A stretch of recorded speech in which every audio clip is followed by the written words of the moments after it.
Today we are here to discuss important aspects from Rabbi Dr. Yehonatan Elazar-DeMota's dissertation titled Nação, Legal Consciousness and its Contribution to the 17th Century Dutch Republic Debate on Slavery and the Slave Trade, which he completed at the University of Amsterdam in 2021.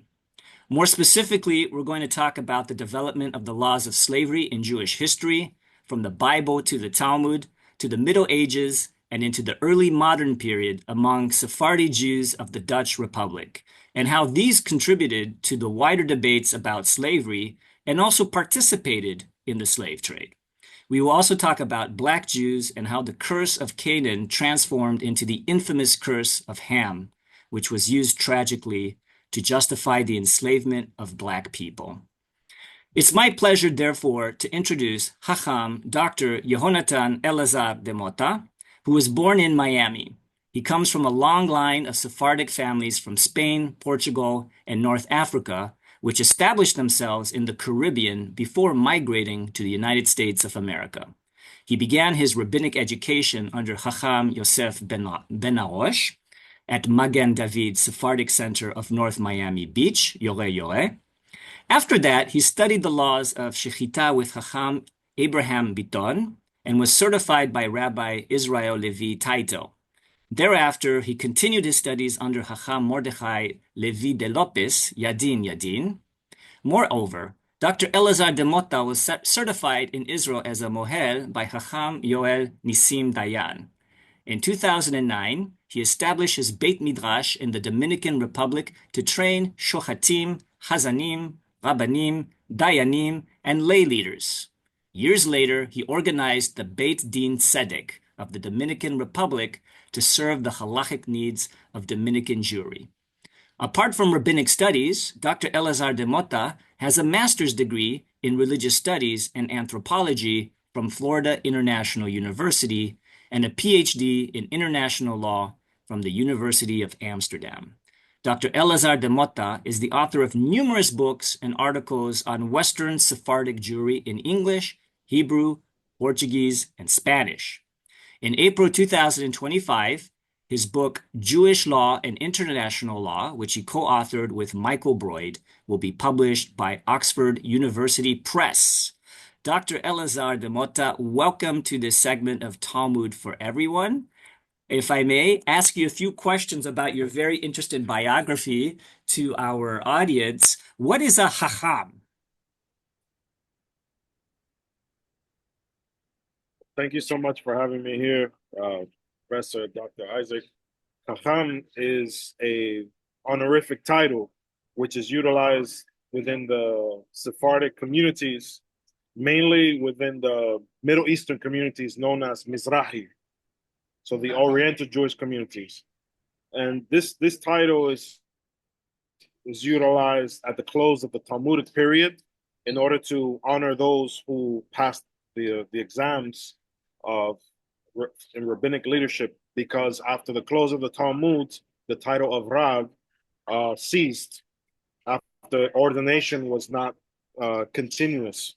So there were the leaders or the students of the sages, they were considered to be chachamim or sages themselves.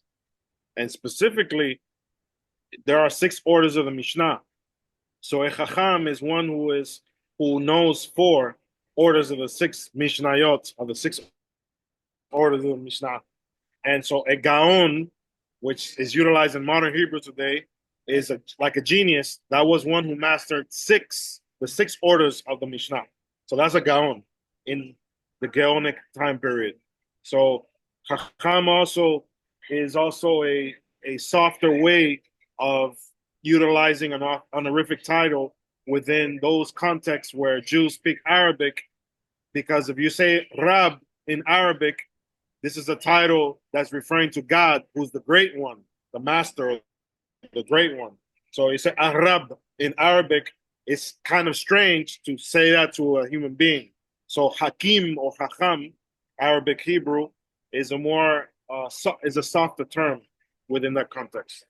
Okay, I see. And indeed, in the Talmud, this is the label that the rabbis like to use to self-designate themselves as well. The Chachamim, the sages, and so Yes. that's a title that continues into the Mizrahi world, as you stated. I see also it's in your bio. It says Yore Yore Yadin Yadin. What are those terms?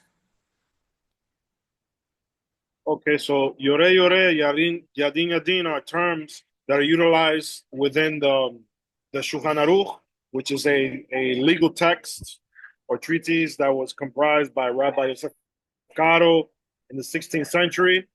And Yore Yore is a title that's given to a, a student of the sages who pass examinations, specifically from the first two volumes of Shulchan Aruch, which is Ora Chaim and Yore De'ah. So Yore Yore Right. means he will rule or he will teach. And then I continued studies, more advanced Talmudic studies, and in law, specifically in civil laws.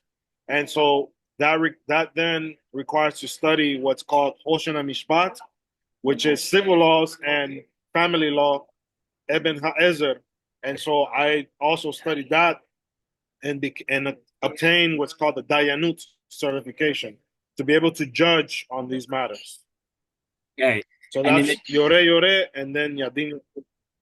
Yore, yore, yadin, yadin. So, yadin coming from the root din to judge. So you can judge on these matters. And then Yes. yore, something like to teach, to instruct. You also did training to be a Mm-hmm. shochet. So some shochet is somebody who Yes. can slaughter in the proper way, following the Correct. kosher Jewish laws for slaughtering an That's animal. correct. And then Moel is, well, I'm going to say something silly. This is my only opportunity to make a Moel joke because it's not every day you get to talk to somebody who's trained as a Moel. A Moel is somebody who's has the certification to perform circumcisions. So when you perform circumcisions, do you charge a fee or do you only take tips?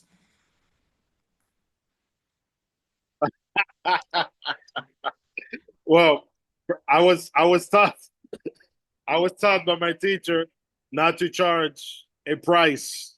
So I was there to take tips. I'm sorry, I had to throw that joke there. I couldn't prevent myself. Uh, Anyways, it's a pleasure to have you here. Maybe on a more serious note, we can transition and talk about your dissertation. Maybe in a nutshell, could you Yes. tell us what your dissertation is about that you completed at the University of Amsterdam? Okay, so I will begin explaining the overall theoretical framework, since this topic was under the umbrella of international law. In international law, there is a movement to deconstruct the history or historiography of international law. And also, there's a tendency to want to contribute to the history and theory of international law.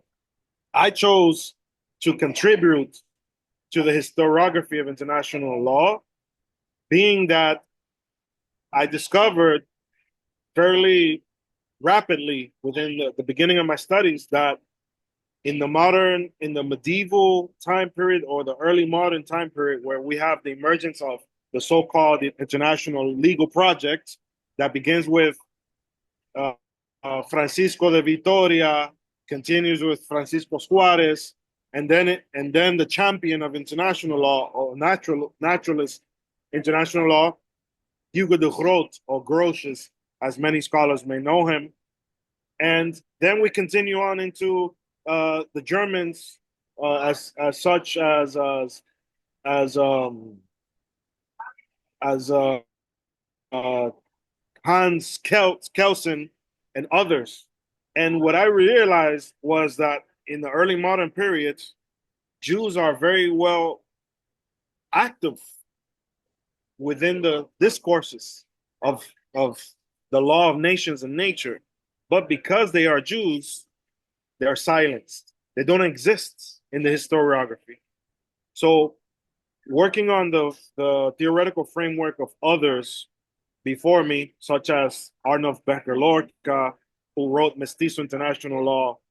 Also, Liliana Obregon from Colombia, she did marvelous work about the Haitians who created their own Creole consciousness in law after their independence in the 18th century. And also Martin Koskiemi, who is like the rock star of international law. Koskiemi talks about dealing with Eurocentrism within the historiography of international law. When I came across all this literature, this body of literature, I then saw a space for me to be able to work.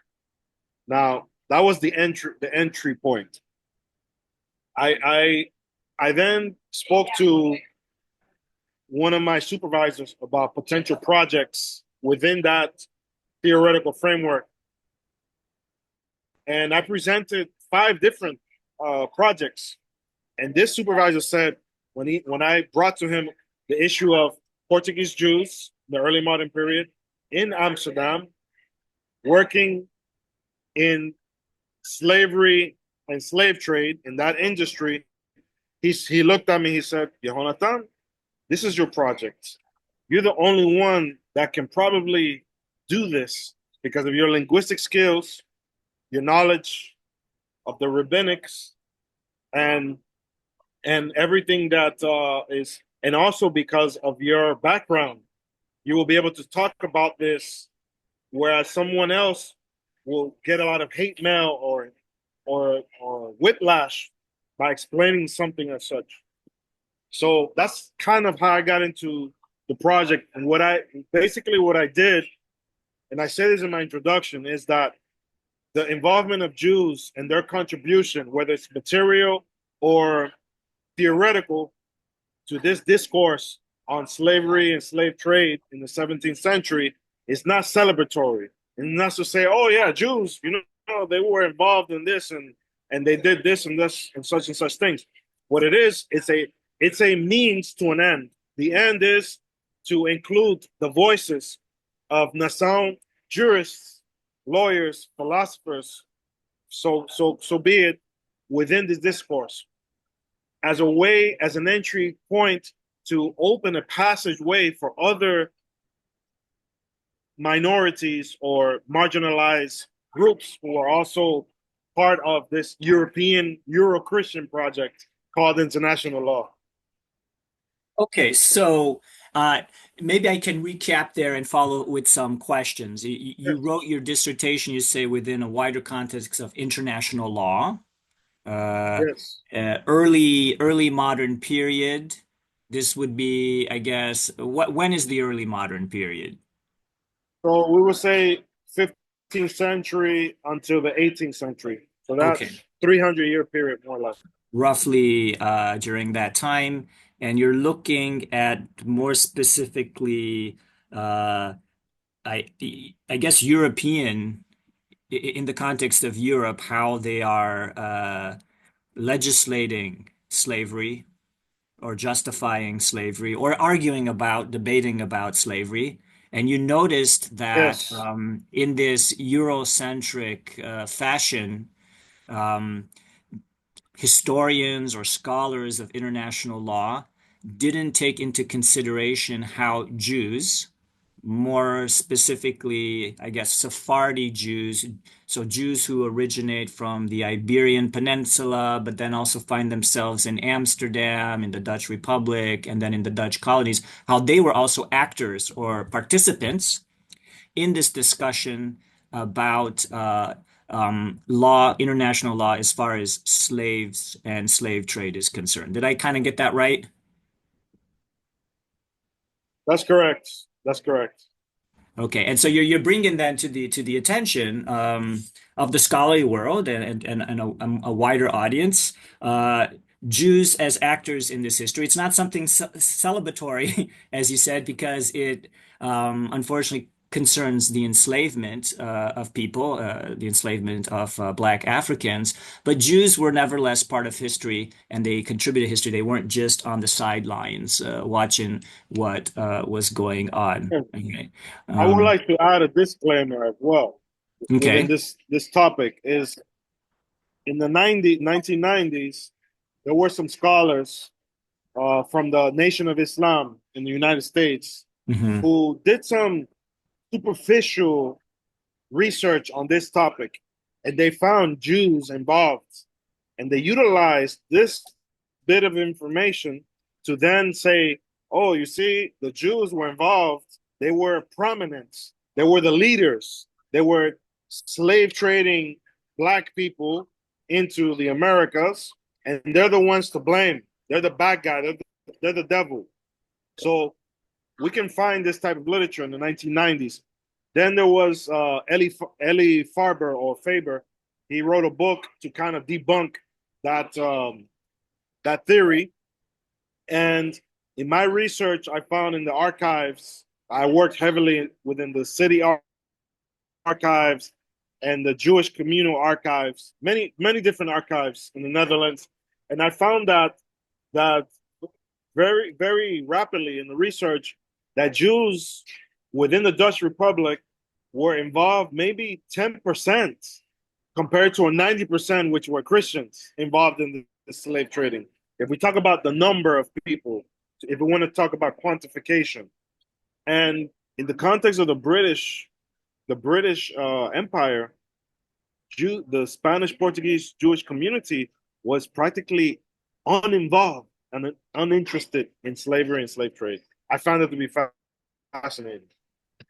Yes, indeed. You know, the little I know about this topic myself, having studied and taught a bit in my own classes about the curse of Ham, which we're going to talk about a little later, is that in the 20th century, there were US American historians, for example, Winthrop Jordan, who wrote a very influential book, White Over Black, who even accused Rabbinic Judaism for creating anti-black racism, looking at some rabbinic texts and not knowing really Rabbinic Judaism, not being experts in Rabbinic Judaism, and therefore pointing the finger solely at the Jewish community for the enslavement of Black people. So that's something we'll come back to in a moment because we're going to look at some of the passages in the Bible Okay. and in the Talmud together and have an interesting discussion about those and how the curse of Canaan became the curse of Ham. I guess maybe another question is the title of your dissertation has the word nação, right? So nação is a Portuguese Yes. word. Could you explain to the Yes. audience what is the nação? So there are two aspects of this question that I would like to address. Nação means nation in Portuguese, and it was specifically utilized by those new Christians, or so to speak, those Jews that were forcibly converted to Catholicism in the Iberian Peninsula at the end of the 15th century, and in the inquisitorial archives when Portuguese Jews or Portuguese new Christians, cristãos novos, they would be brought before the inquisitors, the Holy Office, and they would question them. They would identify others, whether they were family members or cousins, or they would be people that were performing trade or engaging trade with. They would utilize this term, gente da nação, people of the nation, referring specifically to other Jews who were living this dual identity or clandestine identity, secretly Jews, but publicly as Christians, within the context of the Iberian Peninsula or the Iberian territories in the New World. So they utilize this terminology to identify others, gente da nação, people of the nation, referring to the Hebrew people. And within the context of the Dutch Republic, now this community that found itself defragmented and now rebuilding itself and restructuring itself in a new Jerusalem, so to speak, they utilize this term, gente de nação, as a way to kind of construct themselves with a specific political consciousness in exile. which is very different from Jews of the Ashkenazi lands who view the Jewish tradition more as a religion. But Sephardic Jews, and here in this context, the Western Sephardic diaspora, view the Jewish tradition as a political and legal consciousness in exile. So you take this with you wherever you go, and you hope to return to the Holy Land to reinstate it. So those are the two aspects of Nação. Okay, so nação, Portuguese word for our audience, means nation. This was a term, if I understood you correctly, used by the inquisitors or the let's say Christians of non-Jewish background to speak about Jews who were coerced to convert during the Inquisitions to Christianity. And so they would call them the people, gente, right? The people da nação, the people of the nation. And then Sephardi Jews, because this concerned the Sephardi Jewish world, Sephardi Jews being Jews whose ancestors lived in Spain and Portugal and then had to spread elsewhere, they end up embracing this term as a self-designation to refer to themselves as a political entity in exile. Is that what you mean? That's correct. Okay. That's correct. And some of them end up in Amsterdam. So why did they go to Amsterdam? That's a very good question. So if we follow the trade routes in the 15th and 16th centuries, what we see is that this exiled community is finding places to live where there are ports and access to the ocean, because they are heavily immersed in all forms of trade, whether it's guns, swords, gold, silver, ivory. They trade about just anything. And so wherever there's a port in Europe or in the Mediterranean, you're going to find a Nação community. And so there's a very good book called The Making of the Atlantic Trade, which is written by Peter Mark and José Horta da Silva. And they talk about specifically in the 15th century and 16th century how Portuguese Jews found or established various communities in what was called Senegambia. Today, this would be West Africa, all the way from Morocco all the way down to Angola. So that entire North and West African coast was called Senegambia. And so there were Jewish communities established along the entire coast because they were trading on those ports. So after the Jews were expelled from Spain and Portugal, many of them resettled in Italy, in the port cities of Italy, Livorno, Venezia, once again, to be able to do business, continue what they always been doing, trading.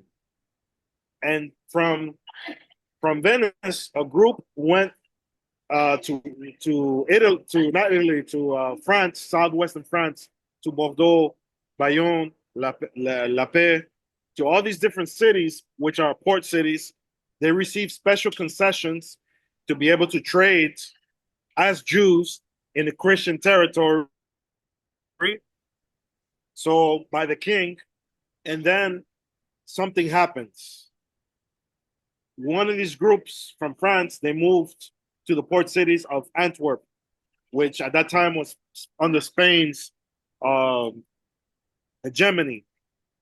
And this group of Portuguese Jews in the port city of Antwerpen, as they say in Dutch, this city being under the hegemony of Spain, King Philip II extended the Inquisition to this territory because they became aware that there were many Portuguese new Christians, quote unquote Jews, performing business there and Judaizing in that place. So they brought the Inquisition to that place. So now there are two groups which are affected by this new policy, namely the Protestant Christians and the Jews. And so they have to find a new place to move to. And so history tells us that there were some Protestant Christians that went to the Netherlands, and a group of Jews, so in the late 1500s, also moved to the Netherlands. And they went in a clandestine and very subtle way. And after about 40 years, now in the 1630s, those Jews consolidated communities. There were 3 communities in Amsterdam, and they consolidated the communities. There's a lot of research about the controversy of receiving Jews in the different cities in the Netherlands. For example, in Utrecht, which was a Catholic, mainly Catholic city at that time, they didn't want any Jews in their city. So you will not find Jews going to Utrecht. But in all the port cities of the Netherlands, whether it's Friesland in the north, or the Amsterdam, or the Hague, or in the south, in Zeeland, like the city of Middelburg, you will find Jewish enclaves and communities because they are having a proximity and facility to be able to trade, get on a ship and go somewhere else, or trade right at the port and send power of attorney. And so the Netherlands was a place that Jews could go to for 2 reasons. Number one, they had a lot of skills. That's documented very well by Peter Bloem, a Dutch historian, who says from the time of the East Indies Dutch Company that Jews, when they started to come into the Netherlands, they were sought out for because of their skills. Now, what skills are we talking about?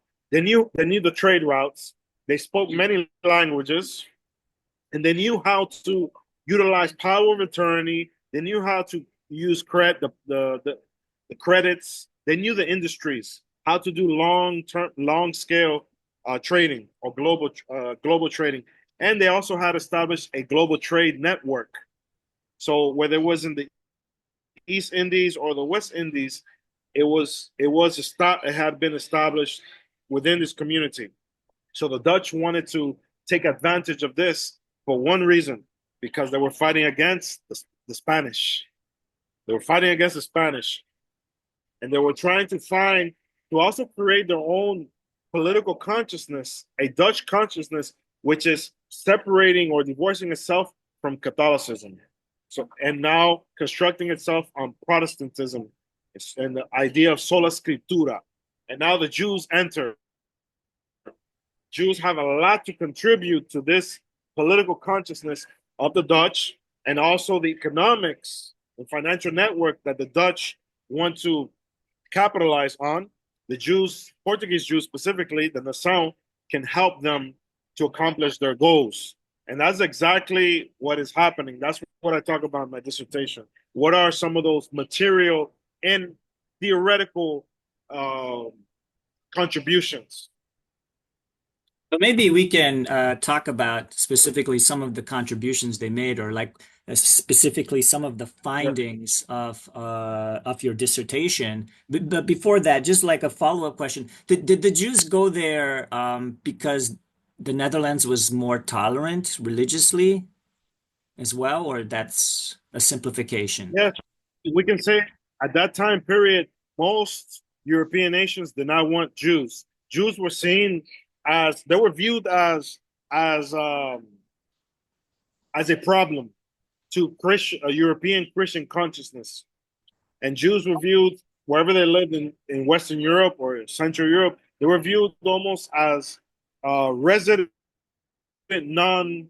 foreigner non-residents. So they were not viewed as citizens, even though they lived there for many centuries in specific regions.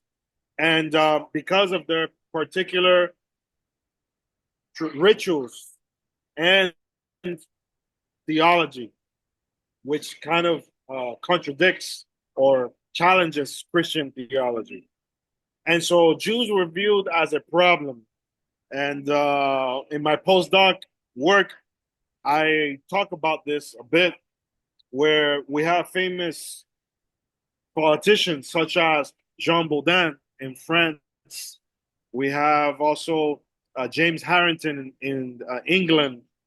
We have and others who are speaking about Jews if they should live in these places, and none of what these jurists or politicians say is positive.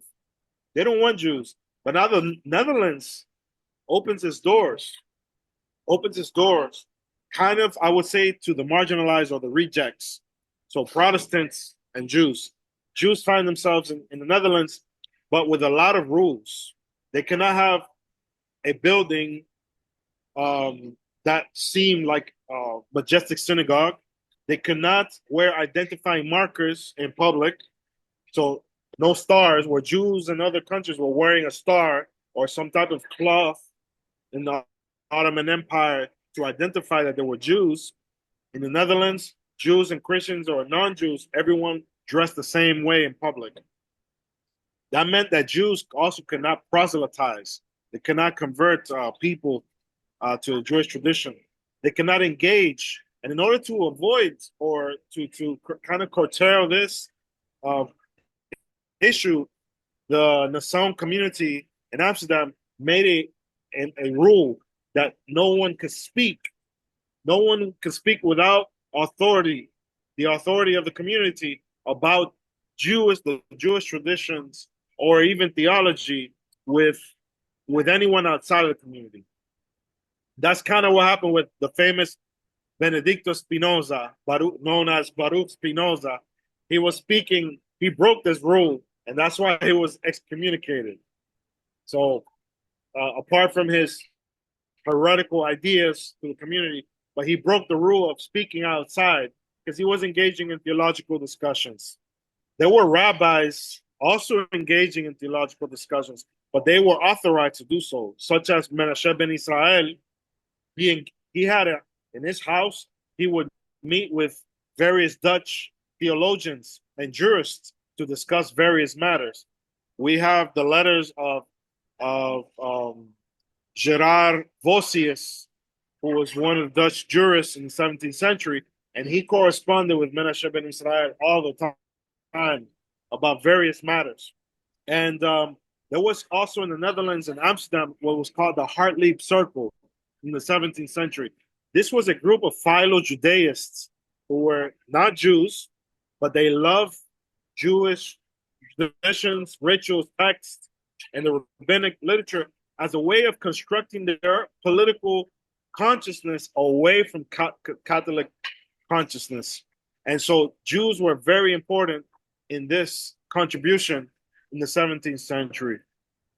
Okay, so Jews play a very important role in the Netherlands, even if their rights are limited. I mean, there's an economic involvement, a political contribution, but also a religious interest among some Dutch that leads ultimately Yes. to, I think in your dissertation, you talk of a legal consciousness that is created, and that Jews such as Menashe ben Israel, did I get the name right? Yes. Influence, how could I put this, Dutch jurisprudence or debates about slavery and the slave trade. So basically, maybe I'll ask two questions, maybe to feed two birdies with one scone, if I can put it that way.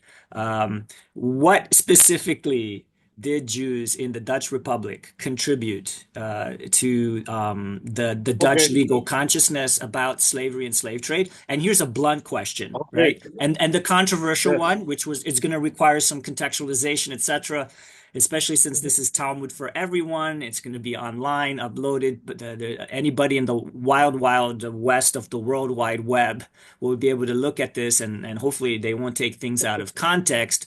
Did Jews participate? Were they slave owners? Were they slave traders? These Sephardi Okay. Jews who were in Dutch Republic. I guess those are two questions. I just throw them out there, and then maybe we'll move to some of the texts and see how this works out. So I will answer your second question first, and I would say yes in the affirmative. Sephardic Jews were involved in the slave trade, and their involvement in the slave trade was, I would say, something that a lot of people were doing already in Europe since the 1440s. And so we have to understand what's happening when transatlantic slave trade, it was not transatlantic first, it was Atlantic slave trading, meaning the Atlantic islands. So if we look on the map, we look at Africa, there are various islands in the Atlantic Ocean. Some of them are Spanish, others are Portuguese.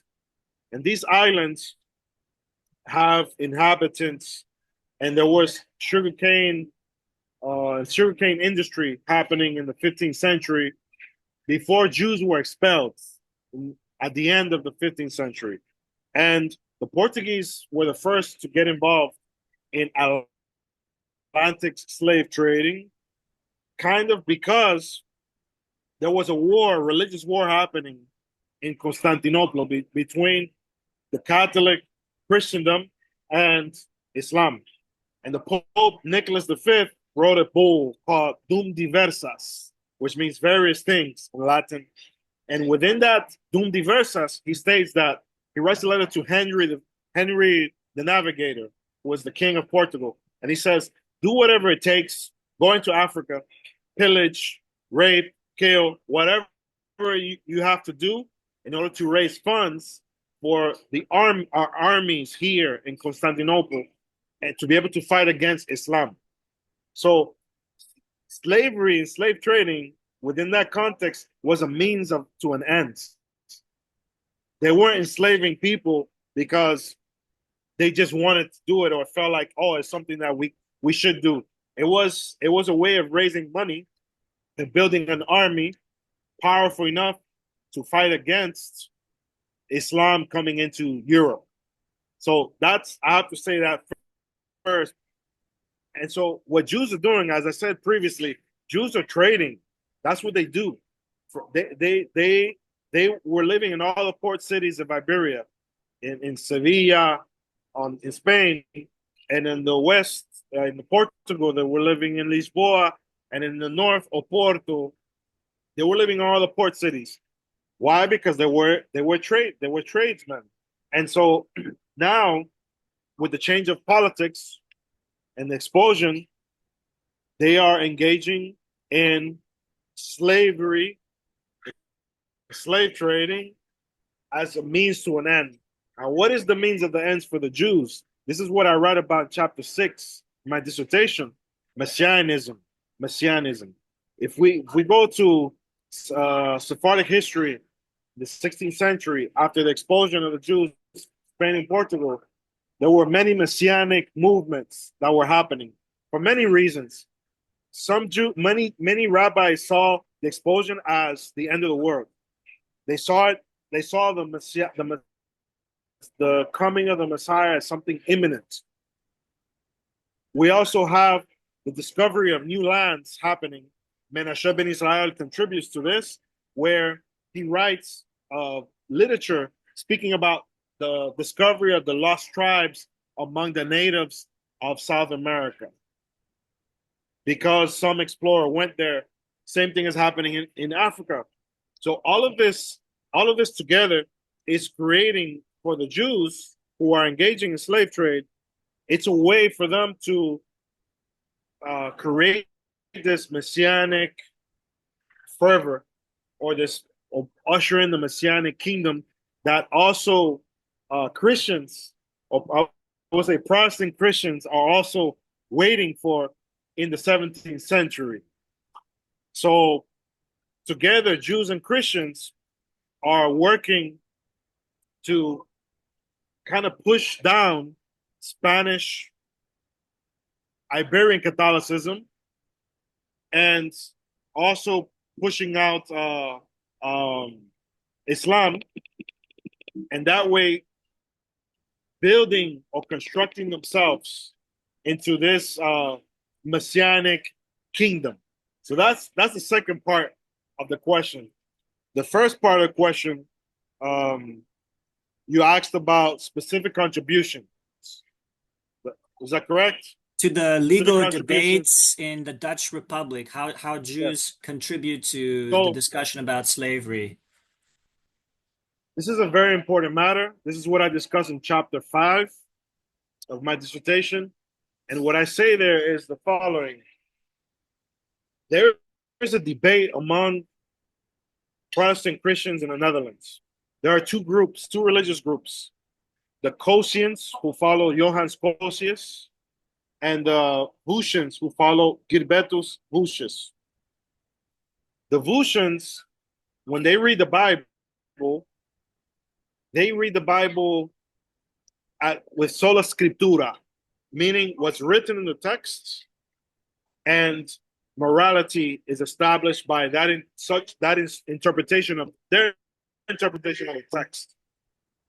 The Cosians, who follow Johannes Cosius, who, by the way, are mainly established in the city of Leiden and Amsterdam, in the port cities. And I'll explain why that's important later. The Cushites, they say, well, perhaps there are oral traditions of the Jews that can explain this scripture, the scripture that we read. So when we talk about the slavery debates, the Voetians say it is a cardinal sin to enslave another human being. So they're reading the Decalogue, the Ten Commandments, and the eighth commandment says, "Thou shalt not steal." And so when they read in the text, "Thou shalt not steal," you cannot steal someone and go and sell them. This is a cardinal sin. The Cushites, on the other hand, say, "Oh, thou shalt not steal." No. What did the Jews say about this? Oh, we've seen the Talmud that this is referring to kidnapping someone who is from your own nation.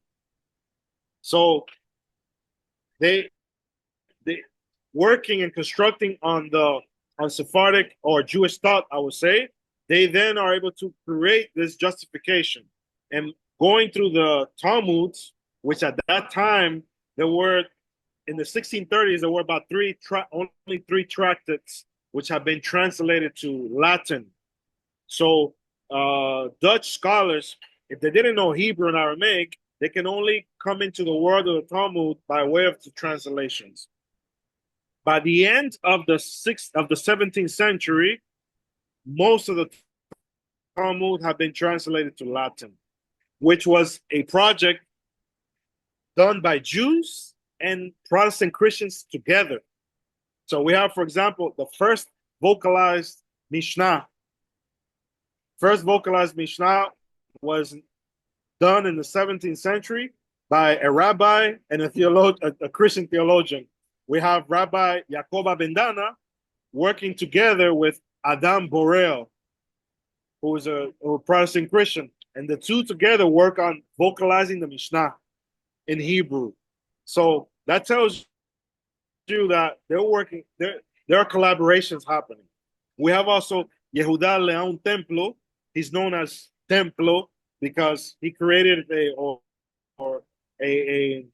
model for the temple, the third temple in Jerusalem. And most of the synagogues of the Spanish Portuguese Jews throughout the diaspora are constructed according to Yehuda Leon, his model. And he also worked together with Protestant Christians in the Netherlands, and they had discussions. Now, most of the discussions, they were not written, so we don't know what they spoke about. But unless we have some correspondences, but the fact that they did speak about theology tells us that there were contributions from the Sephardi Jews to the Dutch Republic in that context. So basically, in a nutshell, this debates among Dutch Christians whether slavery is morally correct or incorrect. For the Cushites, who are the elites, the Dutch elites living in the port cities, where, by the way, Jews are living as well, this was a way for them to justify going into the slave trade in 1621 when the West Indies Company was established. There was a huge debate about this. But then when I found out in my investigations of the archives that the meeting minutes about that debate, they went missing. So we don't have them. and that's a shame. And I hope that some scholar will discover this in the future, because then we will see what they were debating about, what were the points of arguments, and we won't have to make conjectures. So what I infer from these connections in my dissertation is that the Cushites were able to interpret the Hebrew Bible in such a way that they would feel morally easy with African, the enslavement of African peoples, and sending them to other parts far away in the world. And that's because the Jews contributed to that discussion, whether it was rabbis or merchants working together on the ships, and they had their discussions about these matters. So there were two camps in the Netherlands, one Yeah. pro-slavery, one anti-slavery. And I mean, of course, today, well, hopefully everybody's against slavery. At least I'm against slavery. I'll say that out loud. But tragically, the pro-slavery side drew inspiration from Talmudic texts, from even rabbis on site in these discussions, even in possible collaborations, which are fascinating. Jews and Christians working together to vocalize the Mishnah, as you said, and even translate the Talmud. Mm-hmm. Now, maybe Yeah. zooming out, right? Because we can already see the delicate nature of this topic. People online, etc., saying, "You see, the Jews are to blame after all for everything there is in the world, including slavery." We might say, well, everybody was engaging in slavery to a certain extent. Christians, both Catholic and Protestant, and even before, perhaps, and maybe you can chime in here, even before the Atlantic trade starts with the Portuguese, Muslims, Arabs were also engaging in slave trade. Is that correct? 800 years. The Muslims in Africa and the Arab Berber slave trade was going on for 800 years before the Portuguese even got involved. Okay. That's the So, part of the history that most people don't know.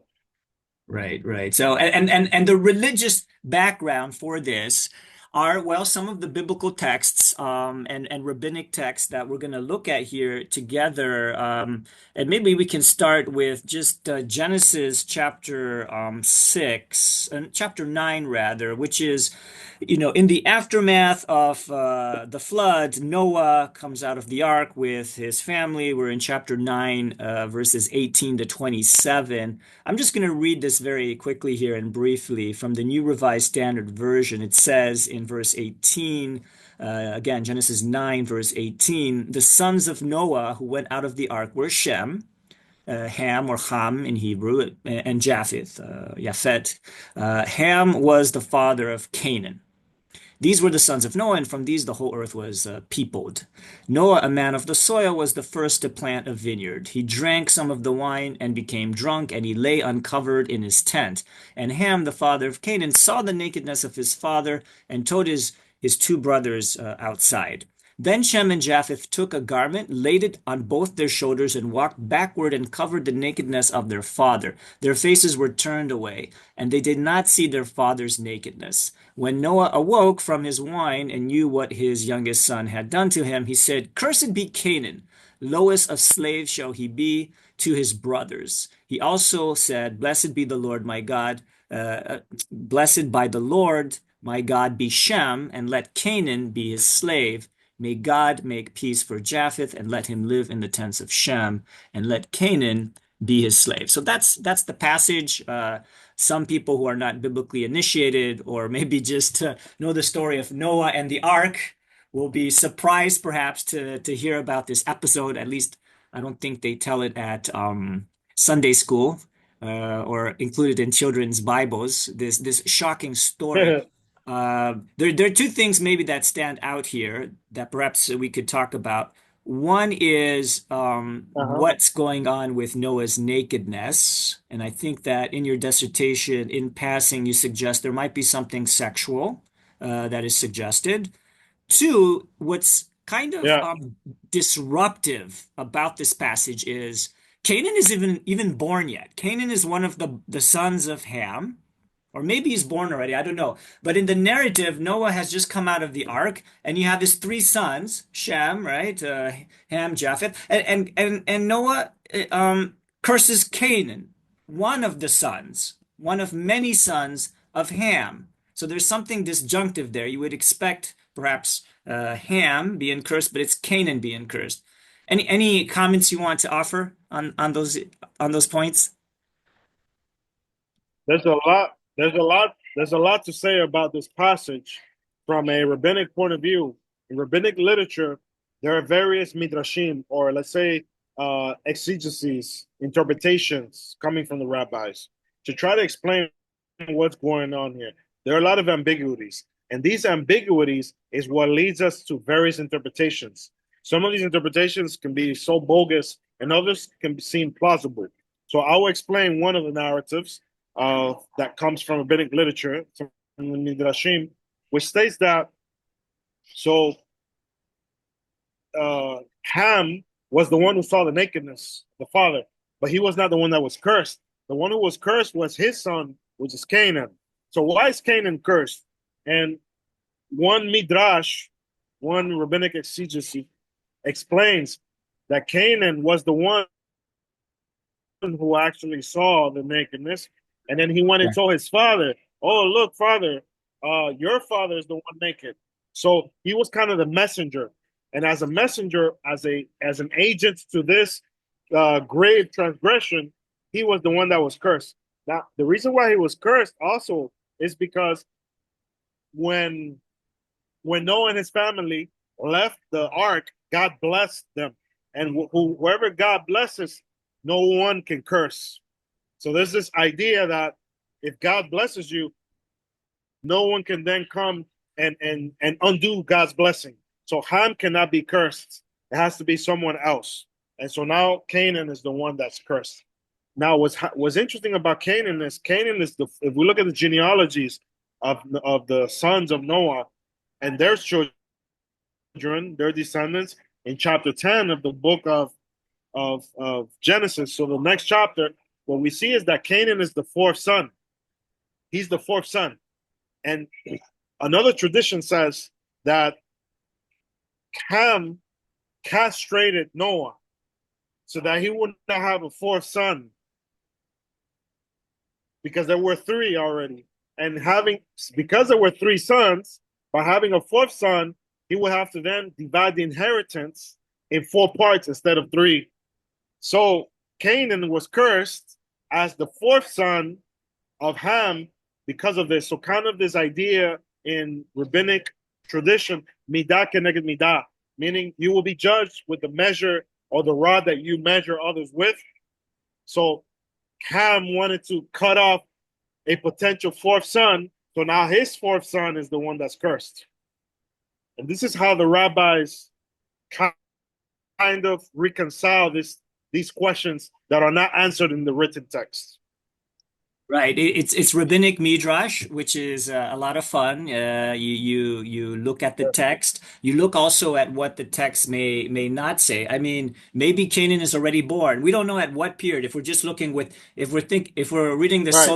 sola scriptura style, to invoke the Protestant phrase, when did this happen after the flood? It doesn't say. So maybe Canaan Right. is already born. It's not immediately after the flood, and so Canaan might have peaked, I guess, according to this rabbinic midrash, which is trying to make sense of the text, because Canaan is the one who's cursed, right?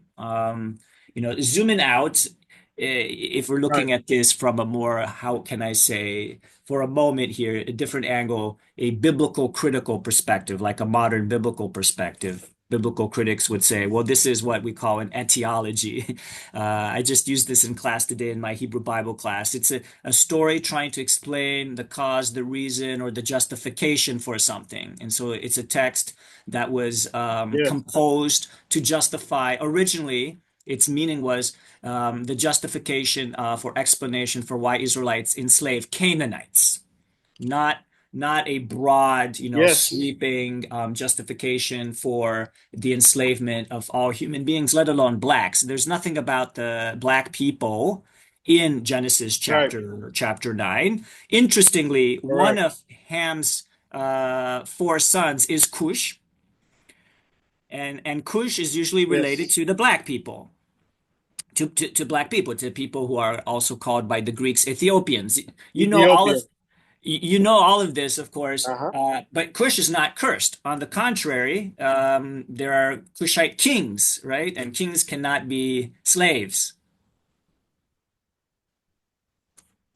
Correct. So maybe we'll look, This is however, actually yeah. one of the arguments. This is one of the arguments that one of the medieval Sephardic commentator brings to the table to kind of hush those commentators who are saying that the Canaanites are cursed because of Ham's curse. And uh, Abraham ibn Ezra, who lives in the 11th century in Cordoba in Spain, he says this is preposterous. Exactly what you just said. There's no way that a king can descend from a cursed people who are enslaved.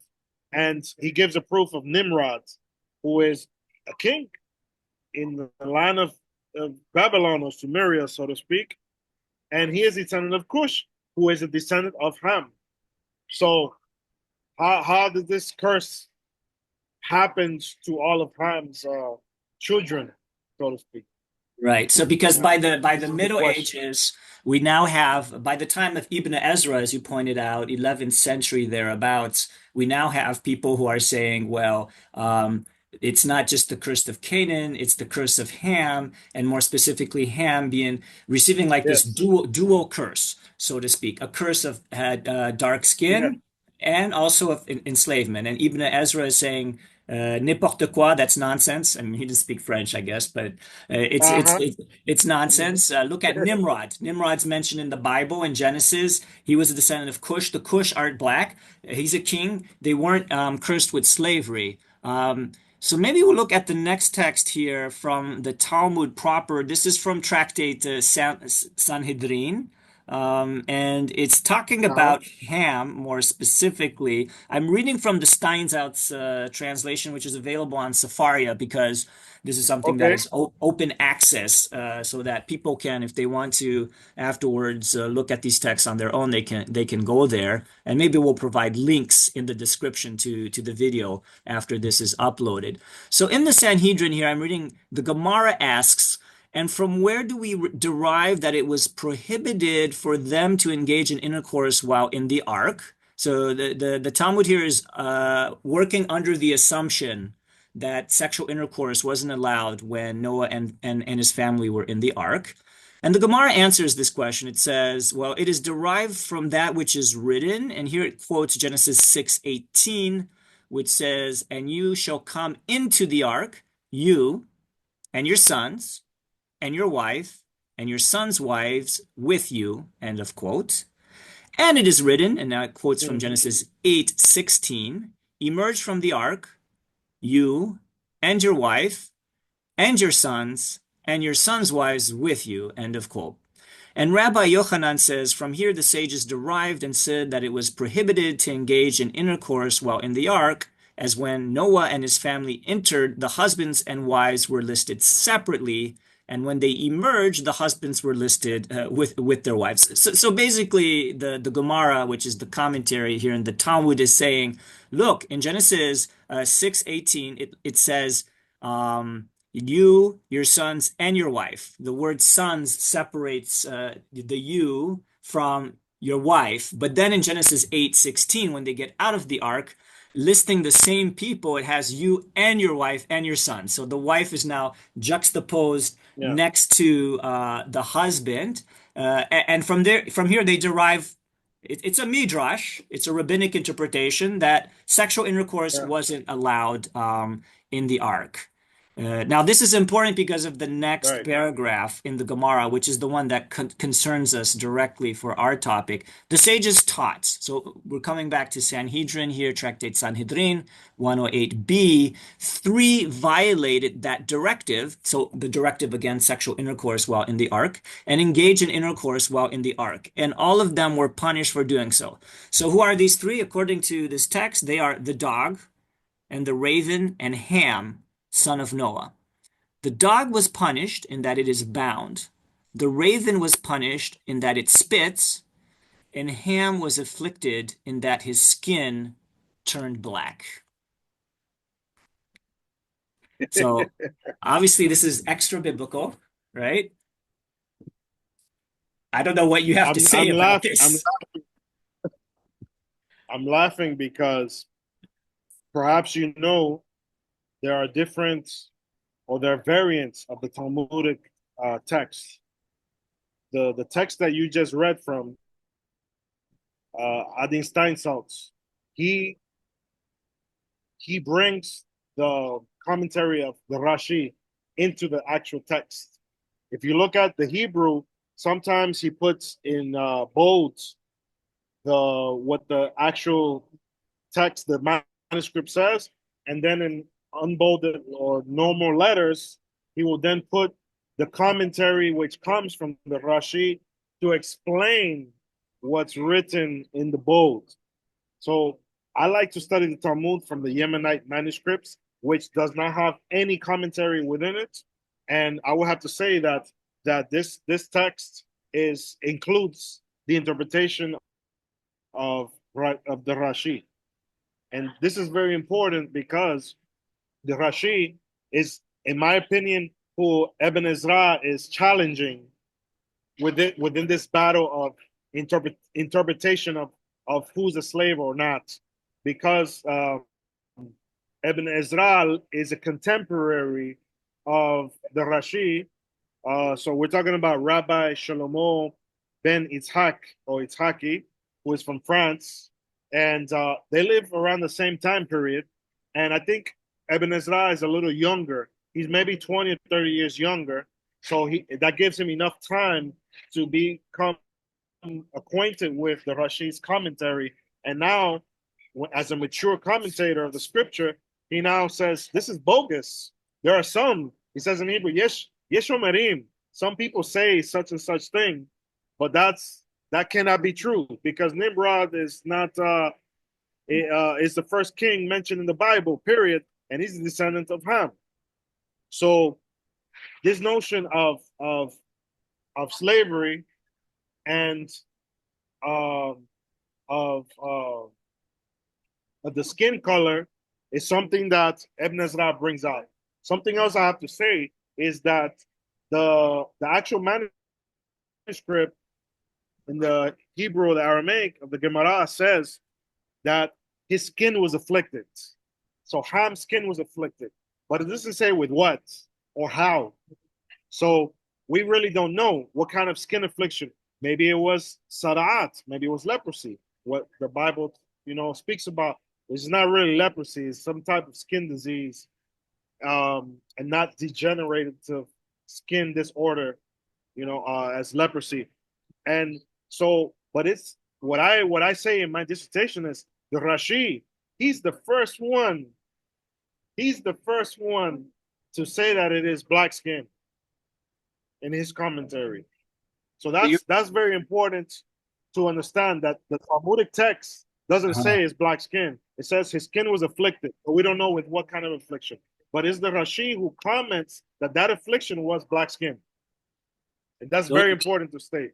That's very important to state, yeah. And we should, at Talmud for Everyone, the live classes that I lead here on site and online when they're live, we use the Steinsaltz edition because it's the one that's most readily available. And for a non-expert audience, if you just read what's in the Mishnah or the Gemara without paraphrasing or elucidation, you won't understand what it's talking about, even in an English translation, unless you're an expert, right? I mean, and you're right to put, I always tell them what's in bold is what's in the original text. Everything that's not in bold is what's added by Steinsaltz outs to try to make sense of the text for a general audience. And in this case, it is essential to underline that turned black is not in the Talmudic text, right?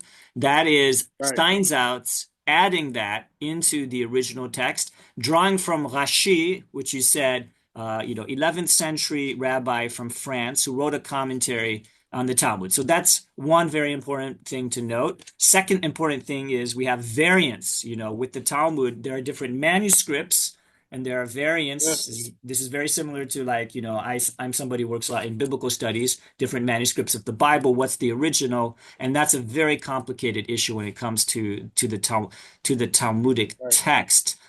Indeed, I just looked up. Ibn Ezra is after Rashi, as you said, slightly after. Rashi, born around 1040, died around 1105. Ibn Ezra, born around 1089, died around 1167. So maybe Ibn Ezra is reacting to Rashi, among others, and his followers.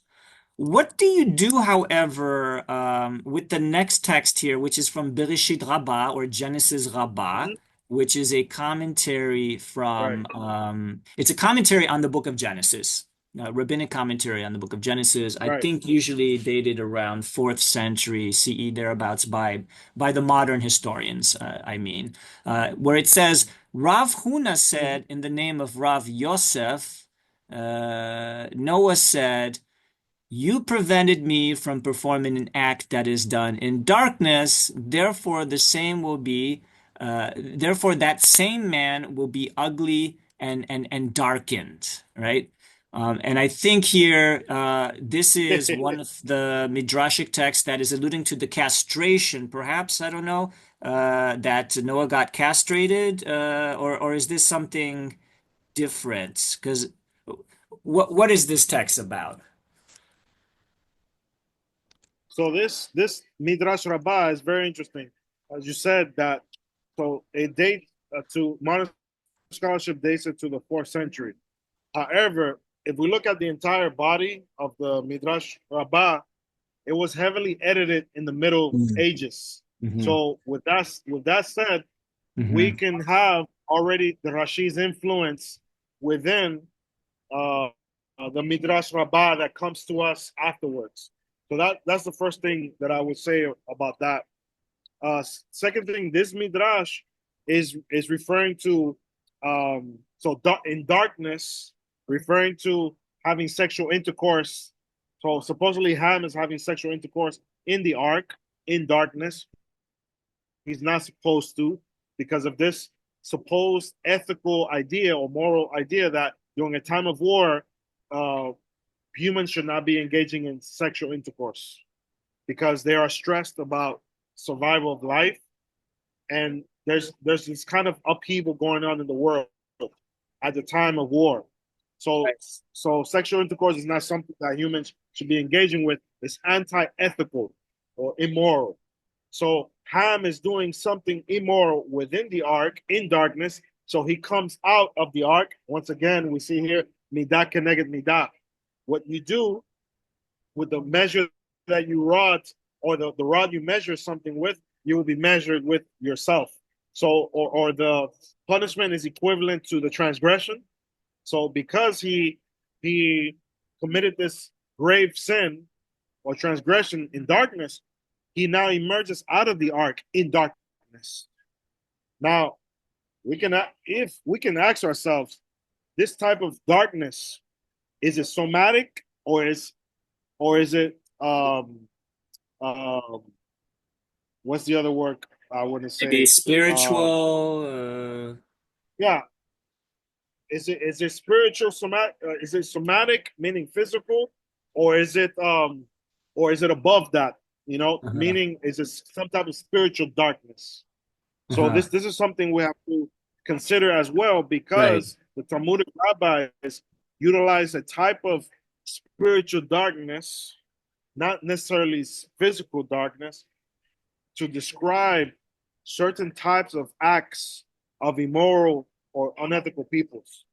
This type of dichotomy of light and darkness is utilized throughout the Talmudic literature in many places. Mm-hmm. And if this text is coming from that time period, we have to interpret it within that same type of poetic language.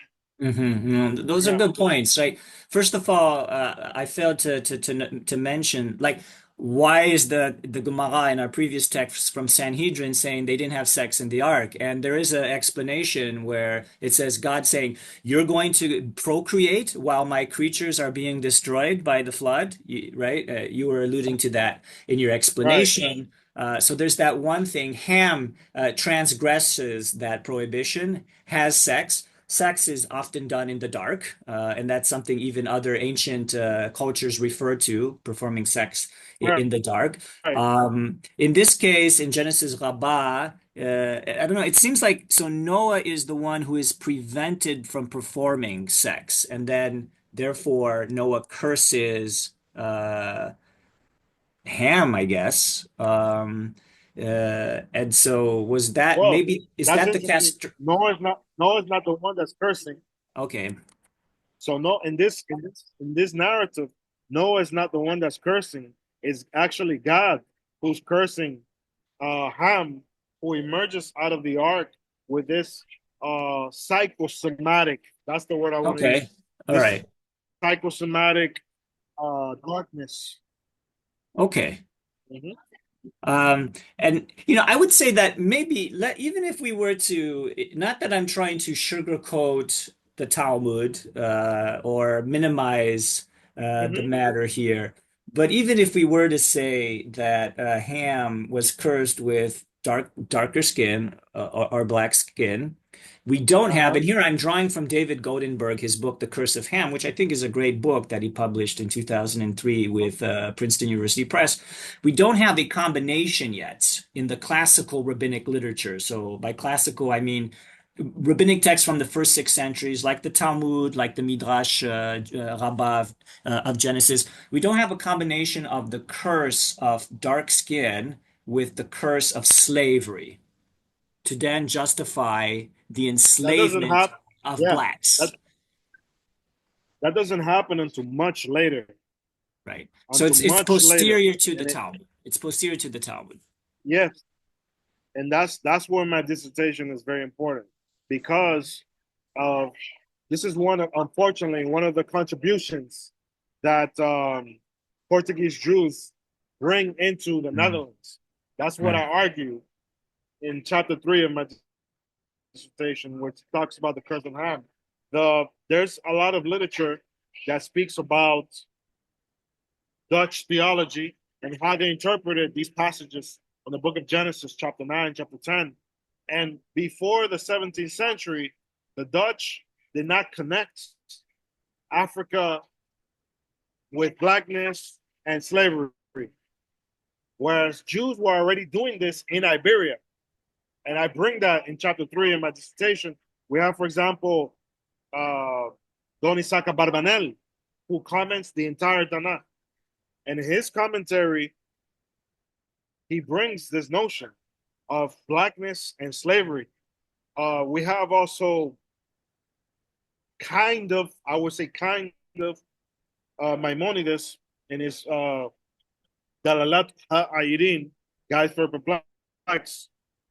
There's a passage where it's a parable dealing with a palace and the king, and he mentions the extreme Turks and Aljanj in Arabic, referring to those people from the south, like Ethiopia area, who are dark skinned. Depending on who's translating the Arabic, they're translated, the blacks of the south and the Turks of the north. So that's what you see, like in Solomon Pines or Michael Freelander's translations of Guide for Perplex, which was written in Arabic originally. So, and we have others like Radak, David Kamhi, who is from Narbonne, which is northern Spain at the time. And when he juxtaposes beauty and ugliness, he juxtaposes beauty with white, ruddy skin and dark hair when he describes Rachel, the wife of Jacob. says she's beautiful. She has white, ruddy skin and dark hair. So he's kind of projecting his own image of beauty onto the text. Yeah. And that's really funny because the Rashi says in his commentary on in Genesis, when Abraham goes with his wife Sarah into Egypt, into the land of the blacks, he comments, he says that they were going to kill him to take her because they had never seen a white woman and they were black and ugly. So this is the Rashi's comment, that they were black and ugly and they never saw a white, beautiful woman. So once again, he's projecting his notion of beauty onto the text. And so it's very important to identify this and how these ideas develop and then are mobilized from one context into another context by way of literature. And so what I argue is that this literature came into the hands of Dutch Protestant Christians. Right. In the 17th century. And by the end of the 17th century, we have Dutch jurists who are mobilizing the curse of Ham and connecting blackness with slavery. Right. Yeah. If I can follow up on some of the things you just said there, this is also, if we zoom out, cross-cultural, the projection of what one thinks is beautiful based on one's own culture. Somatic norm preferences. If you look at ancient Greeks, ancient Romans, they say, well, the Ethiopians, the ancient Greeks say their skin is too dark because they're under the sun too much, etc. And then the people in the north, the Germanic tribes or the Scythians or whoever they are, they're too pale because they don't get enough sunlight. And we're just the right skin color, and also we have the best intelligence because we're in the best climate, in the best zone in the world. It's a sort of ethnocentric ethnocentrism, which there's some prejudice, of course, involved, but it wasn't used then to create a structure of slavery against black people just because they were black. This comes later.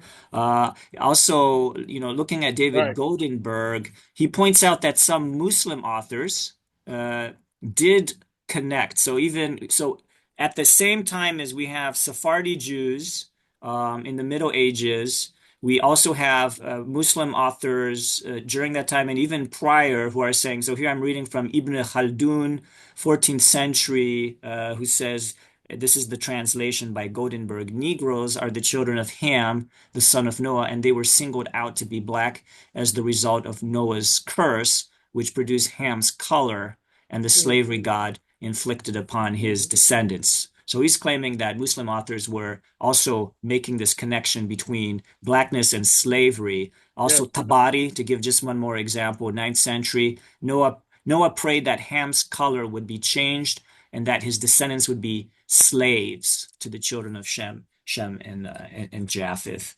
That's very important that you mentioned this, because in the Arabic language, in very much of the Arab world, the word slave is, the Arabic language, the word slave is abid, just like Hebrew, abid. But when you refer to a dark-skinned person, a sub-Saharan African person, in the Arabic language, people will say abids. So they equate it linguistically, a dark-skinned person with a slave linguistically. So they are constructing this type of othering. And yes, a type of othering which disenfranchises dark-skinned people through their construction of language. Right. As Abd means slave, within the means Arabic black. language.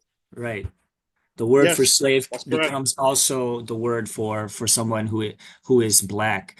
Maybe because of time, it's such an interesting conversation. There's so many good things. We should move on and perhaps highlight some of the passages that have a positive depiction of blackness in the rabbinic text. And I'm here reading from Sifrei Bamidbar, which is a Tannaitic Midrash on the book of Numbers. So by Tanaim, we mean it's slightly earlier than the commentary on Genesis that we just read. At least the teachings are attributed to these Tanaim, who are from the, roughly Right. speaking, the first 2 centuries of the Common Era. And again, using what's open access, Sepharia, so there can be some errors here.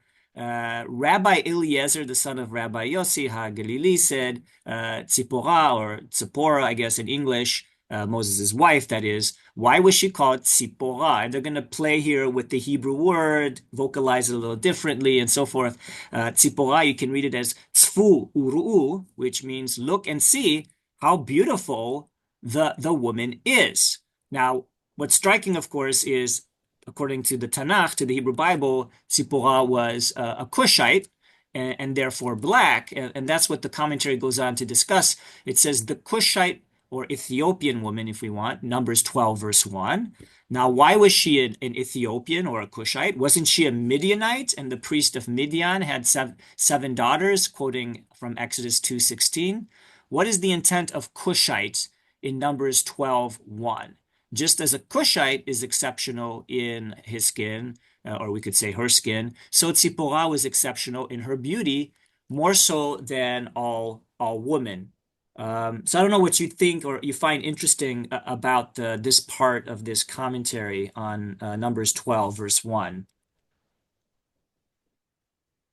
I think this commentary is just demonstrating how you can play with words. I'll give you an Mhm. example. So you mentioned Sipporah. If we change the Sadi from Sipporah, her name, to a Shin, then you can then form the word Shabira in Aramaic, which means beautiful. So the rabbis, they play with language in the form of Midrash by changing letters, changing letters that sound the same. So a Sadi for Shin, an Aleph for an Ain, a Het for Chaf. They change, or Kaf for Kuf. By changing these letters that sound kind of the same or similar in Hebrew, then you can form a different word in order to then bring out a teaching. So the question now is, when I read Midrash, the question is, what do we learn from this? What do they want to teach us? That's the question we have to ask. What do we want to learn from this? And if we go to Rashi and look at his commentary about this use of language this way, he reconciles it saying that he says the following, something to the effect that if you want to protect something that is beautiful, you can then say utilizing something that's ugly. So kind of warding off the evil eye, so to speak, you can utilize an epithet that's the opposite in order to then protect it from this negative or ascribe negativity to it. So Sipporah, she's really a Midianite, genealogically speaking, but she's considered to be a Cushite because the Cushim are ugly, as he already stated in the previous commentary. But by saying that, calling her a Cushite is actually saying the opposite, which is she was so beautiful. This is what the Rashi does with his commentary, and it's important to kind of follow the way he thinks to be able to understand this use of language. Right. Yeah, I don't know what you think about that. Well, what I was going to say is it it doesn't the fact that she's a Cushite, and Cushite in antiquity, that meant black. You know, Yes, and so what I find striking about this passage from rabbinic commentary, Sifrei Bamidbar, the commentary on Numbers that we just read, is for them it's not an issue to entertain it's not the pejorative. yeah, blackness is like no, and unless somebody says, well, they're just speaking in a figurative way because rereading the commentary, just as a Cushite is exceptional in his skin, so Tzipporah was exceptional in her beauty. I can see somebody maybe doing some hair splitting and saying, well, it doesn't say that the black skin was beauty. It Yes. says it was exceptional. So it was just different. If we read on this commentary, I'm hopping to the last paragraph of the section that I'm sharing here. It says, for he had taken a Cushite woman, right? Numbers 12:1. Why is this written? Is it not written immediately before about the Cushite woman that he had taken? So in Numbers 12, verse 1, it contains a redundancy in its language for the rabbis. Yeah. This is a story where Aaron, Aharon, and Miriam are complaining about Moses because Right. he had taken a Cushite wife, and he repeats Cushite wife twice in the same verse. And this commentator is like, why does it say Cushite Right. wife again? We already know it's a Cushite woman. And so this is what the commentary says. There are those who are beautiful in appearance, but not in deed. Indeed, but not in appearance, as it is stated in Proverbs 11:22, like Right. a golden ring in the snout of a pig is a beautiful woman lacking in sense. This one, that is Tzipporah, was beautiful in both. Wherefore it is written about the Yeah. Cushite wife that he had taken, for he had taken a Cushite woman. In other words, it's not just the figurative sense. She was beautiful on the inside. She was beautiful on the outside, and she was black. She was a Cushite. And the Tanaim here, they're okay with that. It's not Right. ugly.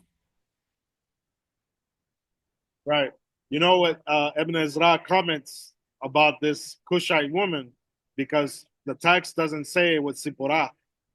The rabbis in this Midrash connect that this Cushite woman is Sipporah. Ibn Ezra says Moshe had another wife Oh, who was okay. from Cush. Oh, yeah, that's right. Because then that's another way of reconciling the fact that the Bible says a Midianite and a Cushite, right? How can it be both? He had Yeah, he had two that's right. wives. It can be both. Yeah, Right. it couldn't be the same That's person. Yeah, a interesting. sola scriptura interpretation. Yeah. There's one more text here. I don't know. I don't want to take more of your precious time. Here, it's overflowing with time. Do you think we have another 15 minutes, or is that too much? Yes, 15 is fine. Okay. Because this text from Pirkei de Rabbi Eliezer, Yes. which I shared with you, and I just before we started this recording, I told you I have a friend, Gavin McDowell, whom I'm interviewed for Talmud for Everyone as well. He wrote a dissertation on Pirkei de Rabbi Eliezer. Told me there are variants to this text, but let's maybe just read the text. It says here, so this is a rabbinic work. It's later. It's usually, at least Gavin McDowell dates this late, 8th, 9th century.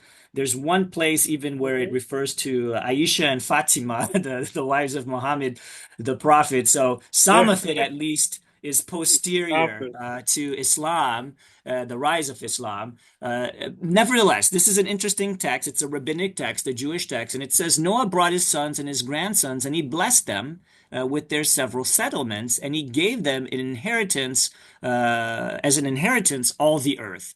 He especially blessed Shem and his sons, making them dark. Now, the Sephardi translation says, making them dark but comely. I don't think that you have to translate it that way because in the Hebrew you have a vav, shechurim v'naim. So I'm translating it as black and comely. Why black but comely? That's Sepharia, and Right, we don't have to translate it that way. right, But what's striking here already is right. Shem, right? Shem is blessed with blackness. Yeah, And Shem, as we yes, know in the Tanakh, is the ancestor of the Israelites and of the Jewish people. So this is a striking correct. passage. The text goes on and says, and he gave them the habitable earth. He blessed Ham and his sons, making them dark like the raven. And it says here, again, black is the same word, shechurim, shachor, ka'orev, like the raven. And he gave them as an inheritance the coast of the sea. And then finally, he blessed Japheth and his sons, making them entirely white. And he gave for them an inheritance the desert and its fields. These are the inheritance with which he endowed them. End of the passage. Now, Gavin McDowell said that I think the Yemenite manuscript says that Shem was blessed with white skin, whereas the Ashkenazi text manuscripts say he was blessed with black skin, or it's the other way around. I can't remember. I have to double check that. Regardless, in some manuscripts it says Shem was blessed with blackness, like Ham, which I think is is a critical Right. observation. And the key word here is blessed, right? God blessed. Yeah. Yeah. You know, this is a this is an interesting passage because we can contextualize it with other passages. In the Mishnah, Tractate Negaim, chapter 2, the first halakha says Rabbi Ishmael is talking about the sara'at, the skin disease. So the somatic, disorder. He says the Israelites are neither black nor white. They're ke'eshhora. So this is something very interesting of rabbinic literature and also medieval literature. Whenever you describe the skin complexion of someone, you always compare it to something in nature, like an animal or a tree, or even like an object, like a cauldron. Like the Moors, the medieval time period, in that literature, Moors are compared to being dark as a cauldron. So if you look at this cauldron, big pot, it's dark, black. So the Moors are compared to this cauldron. Now, this Rabbi Ishmael compares the Israelites to eshchora, which is a type of wood. Boxwood is usually the translation. So it's like a kind of brown complexion.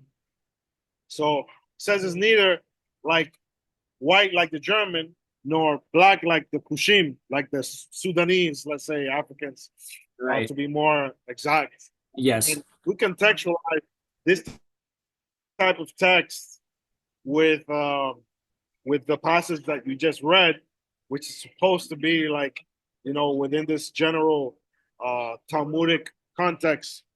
It will make more sense that Yeah. Shem is Tahor Bena'eh and not Laban Bena'eh. It will make more sense this way to contextualize the whole thing.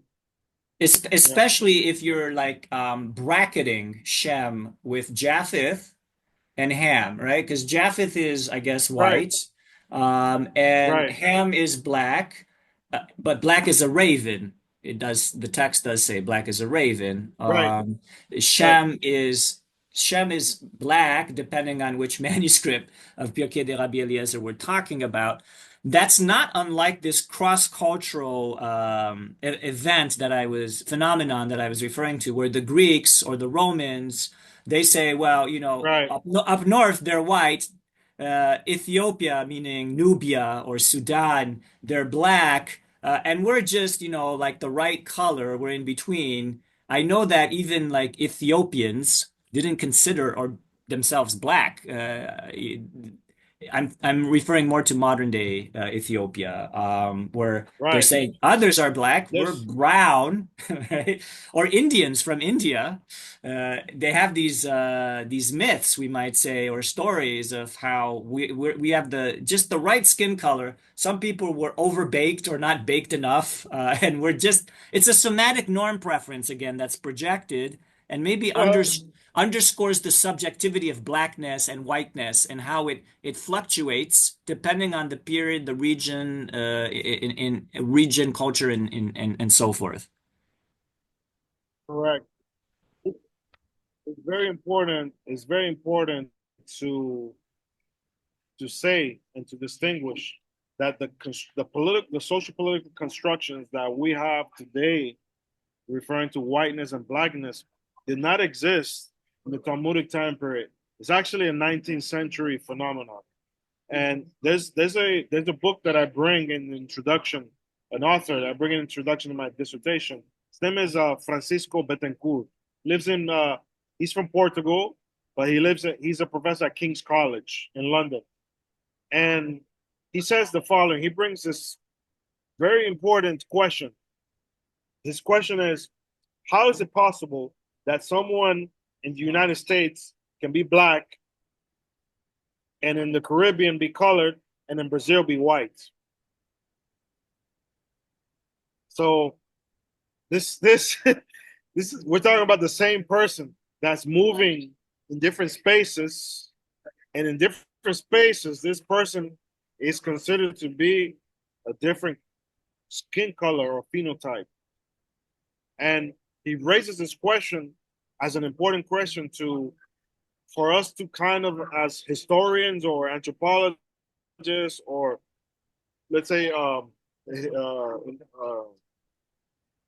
scholars that want to go into text and kind of contextualize the text, we need to be very careful not to commit the crime of anachronism. That's basically what he brings. And I think that's very, very, very important, because if we talk about this blackness and whiteness, I'll give an example. There's a professor, colleague of mine named Devin Nair, who studies the Sephardi Jews of the Ottoman Empire. And his recent scholarship, he talks about how in the 20th century, at the fall of the Ottoman Empire, many Sephardic Jews who came into the United States, their documentation, which requires demographic documentation, says that they're black. And so years later, within the research of Devin Nair, he brings to light, highlights how many of these Sephardic Jews, they went before the courts to get that changed. Because they're considered to be black, they are marginalized within the United States. So this kind of somatic blackness came with a psychosomatic blackness to it, which then ascribed kind of otherness and slavery, a low class to them. So many of them fought to change being black on their documentation. So he kind of speaks about the phenomenon how Jews became white in the United States. So this is very interesting. Absolutely. Because it's kind of the opposite of what I'm doing with my book, Black Jews and Their Slaves. So I want to say the opposite and say, you know what? A lot of these Jews, they will be considered to be black according to United States standards. And I'm doing this purposefully because there's this movement now among Black Hebrew Israelites in the United States who are trying to blame Jews for being responsible for the slavery and slave trade, number one. And number two, calling Jews fake or Edomites, fake Jews or Edomites, not real Jews, because real Jews are black, right? So I kind of want to flip the narrative and say, okay, if I told you that many of these Jews, they were actually what you consider black, would that make a difference for you?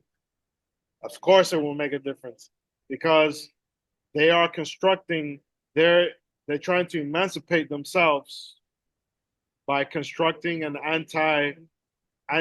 or taking on this anti-whiteness in their rhetoric.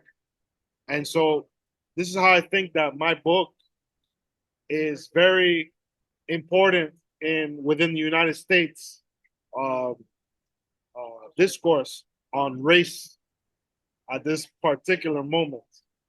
We heard it with Kanye West and others. I forgot his name. Who was he was the Nick Cannon, I think his name, Nick Cannon. Right. He said some bogus thing about Jews being white and real Jews are black. Kanye West came out saying something similar afterwards. And so then this is all like right after George Floyd, the whole thing that happened in the United States, 2020. And so I think that this kind of discussion that we're having is extremely relevant with these race issues in the United States, and how religion or religious texts can be utilized to disenfranchise marginalized people. We have to be careful about that. That's something that I say in the conclusion of my dissertation. We have to be careful how we utilize texts to construct social political norms and law as a tool, which is double-edged sword. Law can establish morality, but it can also do a lot of damage in doing that. Because once you state that slavery is legal, now you are going to harm a lot of abuse, a lot of people in the name of your law. Those That's are kind of right. what I do with the dissertation is I bring to light this criticism of how law, politics, economics, and religion come together, and I call it an amalgamation of ideas and tools, which then create this monster called the transatlantic slave trade.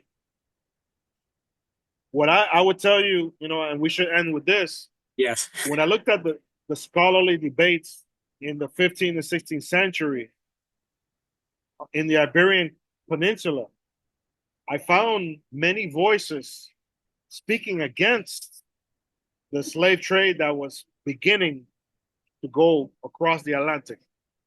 For example, Luis de Molina, Fernando de Oliveira, they spoke against these notions. What most people were saying, oh, this is legal. Yeah, we can enslave them. I'm ashamed and I am sad to say that I did not find one voice as such within the Nação or the Spanish Portuguese community in Amsterdam. I did not find any voice speaking against it within the communities at all. And it wasn't until the 18th century that one rabbi brought this notion of Canaanite slavery, which comes from the Talmud. We didn't even touch that. That's a whole nother lecture, to talk about Canaanite slavery in the Bible versus Canaanite slavery in the Talmud. This is a whole different topic. I can talk 2-3 hours just about that.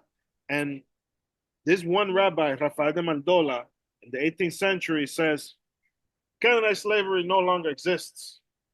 When I first read this within the literature of the community, in the legal literature, I was shocked because it raised questions such as, Canaanite slavery no longer exists.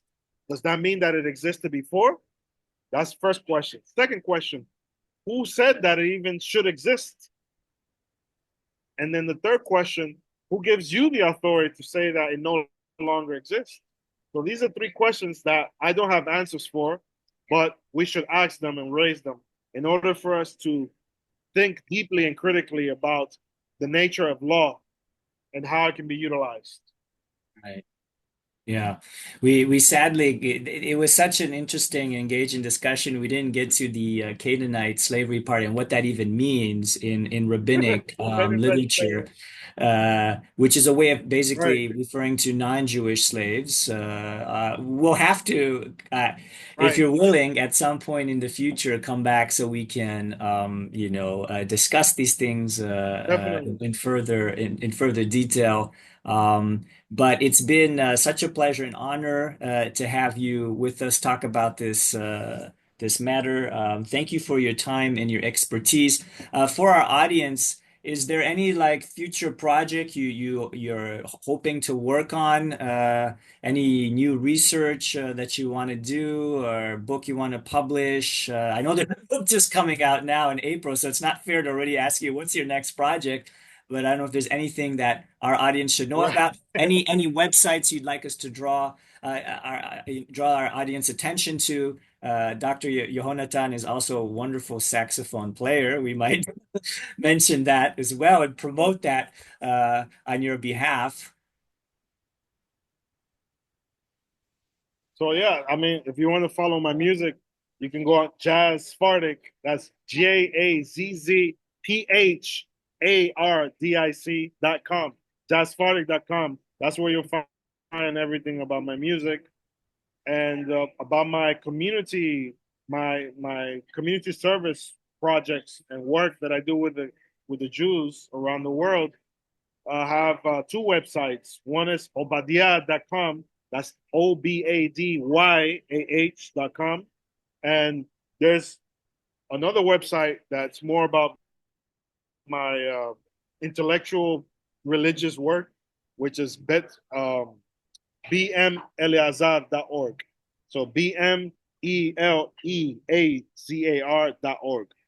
So those three websites will tell you a little bit more about myself and the type of work that I do outside of academia and within academia. So stay tuned. I have some books coming out now for Spanish speakers. I have another book that I just published, and it should be on Amazon possibly next week. It's called Magos, Faraones y Profetas.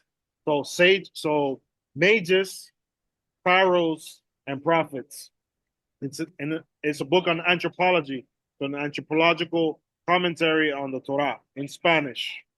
And in 2 months, I'll have another book coming out on a similar theme, but on the prophets. So that one is called Tiranos, Brujos